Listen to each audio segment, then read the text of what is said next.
È con piacere che vi diamo il benvenuto a questo nuovo appuntamento con l'informazione di Confindustria 7. Ospite in studio con noi questa puntata Filippo Omiola, delegato Innovazione Fabbrica 4.0 per Confindustria Vicenza, al quale diamo il benvenuto. Grazie.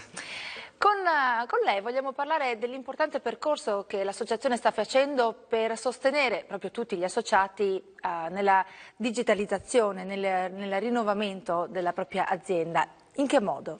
Allora, abbiamo creato un progetto che appunto abbiamo chiamato Digital for Factory, quindi il digitale per la fabbrica, per l'azienda, e questo progetto vuole accompagnare appunto le imprese in questo viaggio di trasformazione digitale, quindi raccontando quali sono i pilastri, approfondendone le tematiche proprio per arrivare a far comprendere agli imprenditori i vantaggi che la trasformazione digitale porta nel processo produttivo e nei prodotti alla fine.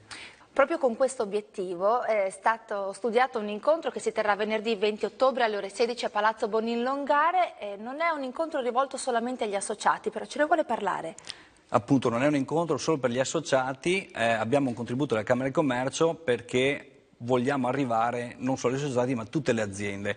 Questo è un tema strategico per le aziende del futuro. La cyber security, appunto l'argomento che andremo a trattare, ma la cyber security con focus sui processi e sui prodotti, quindi cyber security sull'azienda. Perché è così importante per le aziende prestare attenzione ad eventuali rischi? Allora, la digitalizzazione dà innumerevoli vantaggi, però appunto il fatto stesso di essere più interconnessi vuol dire aprire la porta anche ad attacchi dall'esterno.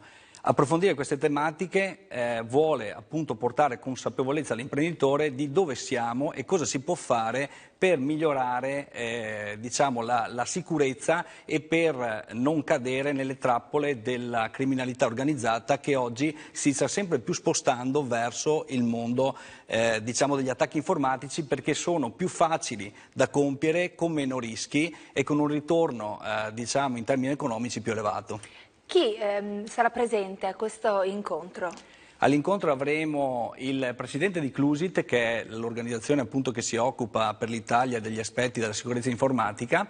Avremo il direttore tecnico di Microsoft Italia, che Microsoft è l'azienda che ha praticamente la percentuale più alta di sistemi operativi installati nelle macchine delle nostre aziende. Avremo poi IBM che con una diciamo, strategist di cyber security ci racconterà un po' lo scenario, come fare per proteggersi, e poi assieme a un altro collega che è esperto europeo di IoT, ma soprattutto IoT verso il mondo SCADA, quindi verso il mondo delle macchine, ci racconterà come proteggersi in futuro dagli attacchi non solo più verso i personal computer ma anche verso le macchine del processo produttivo.